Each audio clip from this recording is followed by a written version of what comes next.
ओम शांति 28 अगस्त 2025 के ईश्वरीय महावाक्य। पहले सुनते हैं मुरली के मुख्य पॉइंट्स। बाबा ने कहा, मीठे बच्चे, भगवान जो फरमाते हैं वह तो मानना चाहिए ना। वह श्रीमत देते हैं श्रेष्ठ ते श्रेष्ठ बनने के लिए, तो उनकी मत पर चलना चाहिए। उनकी पहली पहली मत है, देही अभिमानी बनो। यह पक्का पक्का याद करो कि हम आत्माओं को बाबा पढ़ाते हैं। यह अक्षर याद किया तो बेड़ा पार है। फिर बाबा ने कहा, जुआ आदि खेलना भी भ्रष्ट कर्म में आता है। अब तुम्हें ऐसा कोई कर्म नहीं करना। तुम बच्चों ने माया से बेहद की हार खाई है। अब बेहद की जीत पाने पर पूरा अटेंशन देना चाहिए। पतित बनने से आत्मा के पंख कट गए हैं। जब तक पवित्र न बने तब तक वापस जा न सके। लास्ट में बाबा ने कहा, तुम बच्चे काम चिता पर बैठ कब्रिस्तानी बन पड़े हो। बाप तुमको फिर से परिस्तानी बनाते हैं। सभी के ऊपर ज्ञान वर्षा करते हैं, जिससे तुम गोल्डन एज में चले जाएंगे। यह एक एक ज्ञान रत्न लाखों रुपये का है। अब सुनते हैं महावाक्यों को विस्तार से। बाबा ने कहा, मीठे बच्चे, अभी तुम्हारी सुनवाई हुई है। आखिर वह दिन आ गया जब तुम उत्तम से उत्तम पुरुष इस पुरुषोत्तम संगम युग पर बन रहे हो। प्रश्न, हार और जीत से संबंधित कौन सा एक ऐसा भ्रष्ट कर्म है जो मनुष्य को दुखी करता है? उत्तर, जुआ। बहुत मनुष्यों में जुआ खेलने की आदत होती है। यह भ्रष्ट कर्म है, क्योंकि हारने से दुख, जीतने से खुशी होगी। तुम बच्चों को बाप का फरमान है, बच्चे दैवी कर्म करो। ऐसा कोई भी कर्म नहीं करना है जिसमें टाइम वेस्ट हो। सदा बेहद की जीत पाने का पुरुषार्थ करो। गीत, आखिर वह दिन आया आज। ओम शांति, डबल ओम शांति। तुम बच्चों को भी कहना होगा ओम शांति। यहाँ फिर है डबल ओम शांति। एक सुप्रीम आत्मा शिव बाबा कहते हैं ओम शांति, दूसरा यह दादा कहते हैं ओम शांति। फिर तुम बच्चे भी कहते हो हम आत्मा शांत स्वरूप हैं, रहने वाले भी शांति देश के हैं। यहाँ इस स्थूल देश में पार्ट बजाने आए हैं। यह बातें आत्माएं भूल गई हैं। फिर आखिर वह दिन तो जरूर आया है जब सुनवाई होती है। कौन सी सुनवाई? कहते हैं, बाबा दुख हर कर सुख दो। हर एक मनुष्य सुख शांति ही पसंद करते हैं। बाप है भी गरीब निवाज। इस समय भारत बिल्कुल गरीब है। बच्चे जानते हैं हम बिल्कुल साहूकार थे। यह भी तुम ब्राह्मण बच्चे जानते हो। बाकी तो सब जंगल में हैं। तुम बच्चों को भी नंबरवार पुरुषार्थ अनुसार निश्चय है। तुम जानते हो यह है श्री श्री। उनकी मत भी श्रेष्ठ ते श्रेष्ठ है। भगवानुवाच है ना। मनुष्य राम राम की धुन लगाते हैं। अब राम त्रेता का राजा था। उनकी महिमा बड़ी थी। 14 कला था। उनके लिए भी गाते हैं राम राजा राम प्रजा। तुम साहूकार बनते हो ना। सबसे ज्यादा साहूकार फिर लक्ष्मी नारायण होंगे। राजा को अन्नदाता कहते हैं। बाप भी दाता है, वह सब कुछ देते हैं। बच्चों को विश्व का मालिक बनाते हैं। वहाँ कोई अप्राप्त वस्तु होती नहीं जिसके लिए पाप करना पड़े। वहाँ पाप का नाम नहीं होता।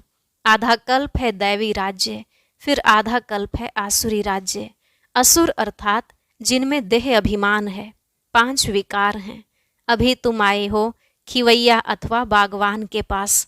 तुम जानते हो हम डायरेक्ट उनके पास बैठे हैं। तुम बच्चे भी बैठे बैठे भूल जाते हो। भगवान जो फरमाते हैं वह मानना चाहिए ना। पहले तो वह श्रीमत देते हैं श्रेष्ठ ते श्रेष्ठ बनाने के लिए, तो मत पर चलना चाहिए ना। पहली पहली मत देते हैं देही अभिमानी बनो। बाबा हम आत्माओं को पढ़ाते हैं। यह पक्का पक्का याद करो। यह अक्षर याद किया तो बेड़ा पार है। बच्चों को समझाया है, तुम ही 84 जन्म लेते हो। तुम ही तमोप्रधान से सतोप्रधान बनते हो। यह दुनिया तो पतित दुखी है। स्वर्ग को कहा जाता है सुखधाम। बच्चे जानते हैं शिव बाबा भगवान हमको पढ़ाते हैं। उनके हम स्टूडेंट हैं। वह बाप भी है, टीचर भी है, तो पढ़ना भी अच्छी रीति चाहिए। दैवी कर्म भी चाहिए। कोई भ्रष्ट कर्म नहीं करना चाहिए। भ्रष्ट कर्म में जुआ भी आ जाता है, यह भी दुख देते हैं। हारा तो दुख होगा, जीता तो खुशी होगी। अभी तुम बच्चों ने माया से बेहद की हार खाई है। यह है भी बेहद के हार और जीत का खेल। 5 विकारों रूपी रावण से हारे हार है, उन पर जीत पानी है। माया ते हारे हार है, अब तुम बच्चों की जीत होनी है। अब तुमको भी जुआ आदि सब छोड़ देना चाहिए। अब बेहद की जीत पाने का पूरा अटेंशन देना चाहिए। कोई भी ऐसा कर्म नहीं करना है, टाइम वेस्ट नहीं करना है। बेहद की जीत पाने के लिए पुरुषार्थ करना है। कराने वाला बाप समर्थ है, वह सर्वशक्तिमान है। यह भी समझाया है, सिर्फ बाप सर्वशक्तिमान नहीं है, रावण भी सर्वशक्तिमान है। आधा कल्प रावण राज्य, आधा कल्प राम राज्य चलता है। अभी तुम रावण पर जीत पाते हो, अब वह हद की बातें छोड़ बेहद में लग जाना है। खिवैया आया है, आखिर वह दिन आया तो है ना। पुकार की सुनवाई होती है ऊंचते ऊंच बाप के पास। बाप कहते हैं, बच्चे तुमने आधा कल्प बहुत धक्के खाए हैं, पतित बने हो। पावन भारत शिवालय था, तुम शिवालय में रहते थे।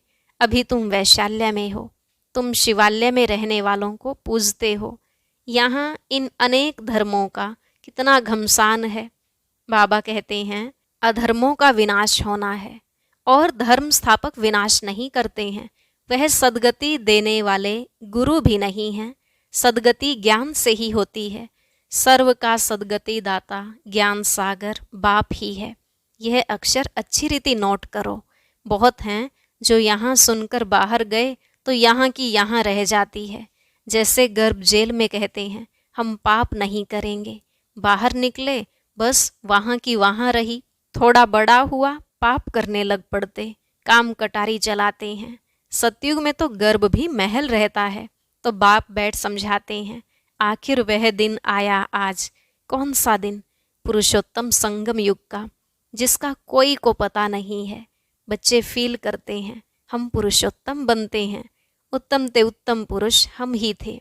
श्रेष्ठ ते श्रेष्ठ धर्म था, कर्म भी श्रेष्ठ ते श्रेष्ठ थे। रावण राज्य ही नहीं होता। आखिरीन वह दिन आया जो बाप आया है पढ़ाने, वही पतित पावन है। तो ऐसे बाप की श्रीमत पर चलना चाहिए ना।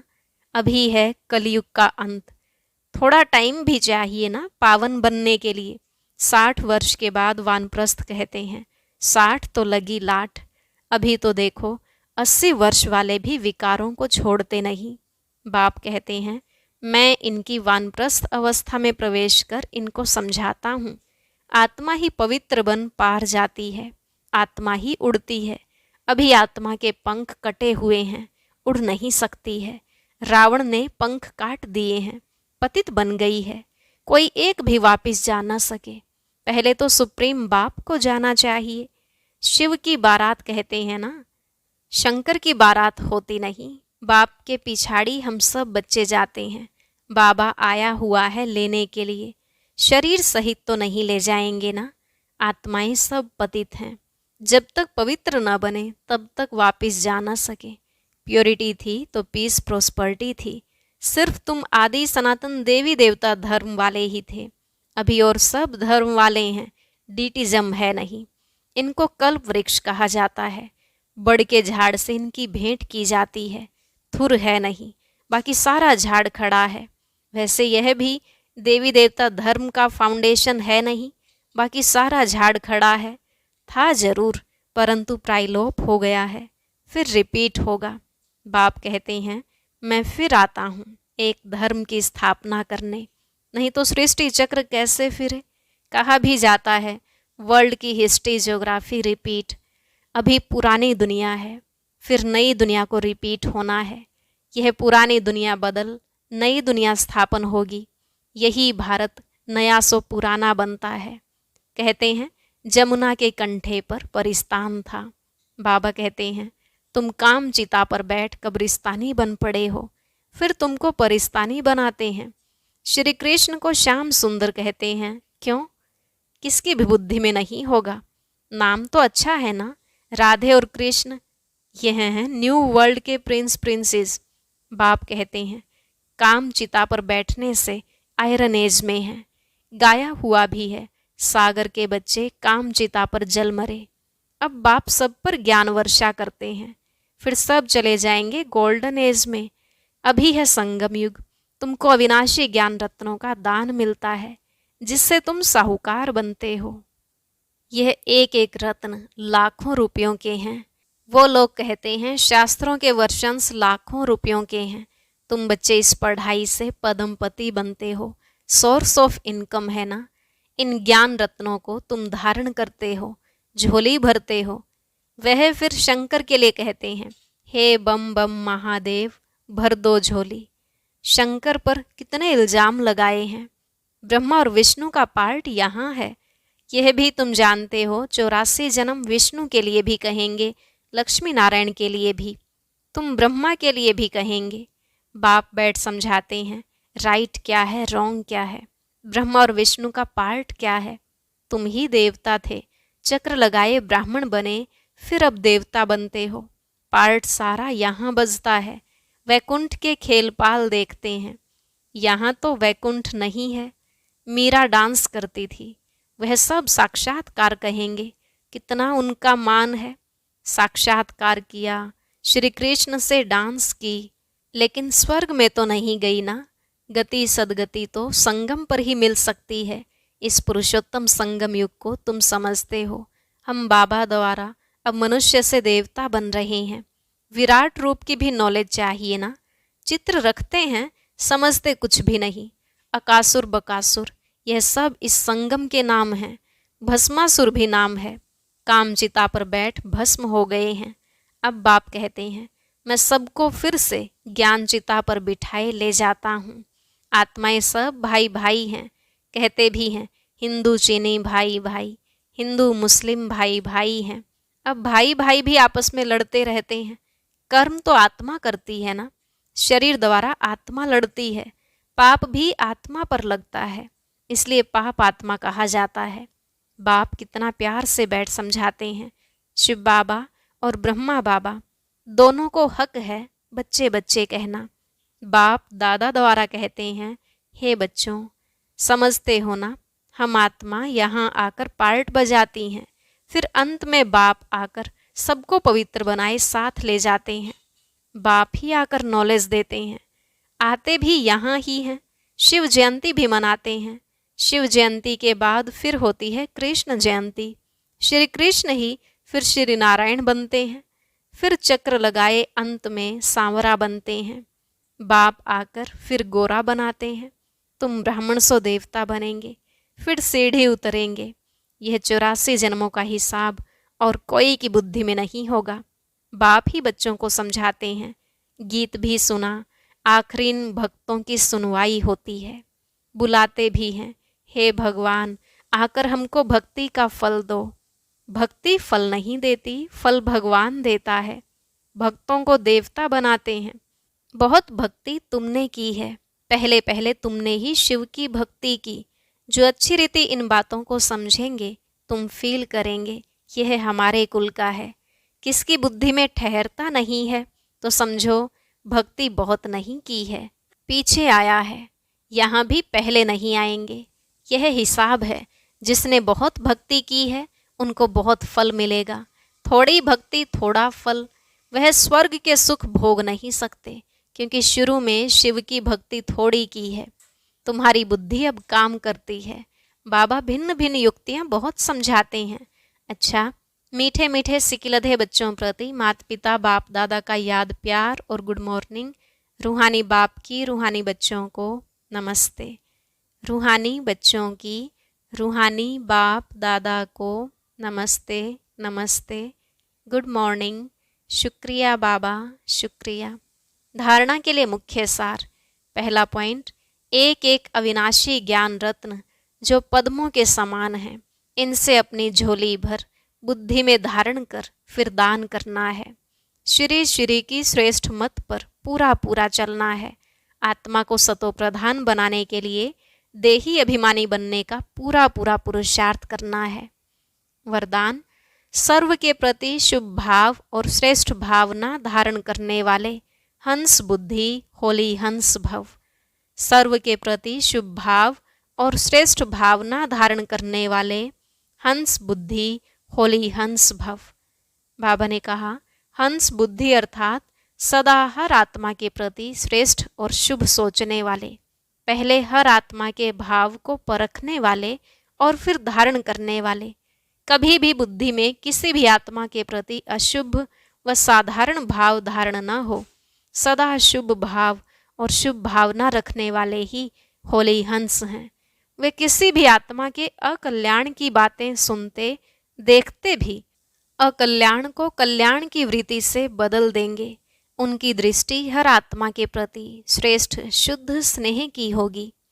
स्लोगन, प्रेम से भरपूर ऐसी गंगा बनो जो आपसे प्यार का सागर बाप दिखाई दे। प्रेम से भरपूर ऐसी गंगा बनो जो आपसे प्यार का सागर बाप दिखाई दे। अव्यक्त इशारे, सहज योगी बनना है तो परमात्मा प्यार के अनुभवी बनो। कई भक्त आत्माएं प्रभु प्रेम में लीन होना चाहती हैं और कई फिर ज्योति में लीन होना चाहती हैं।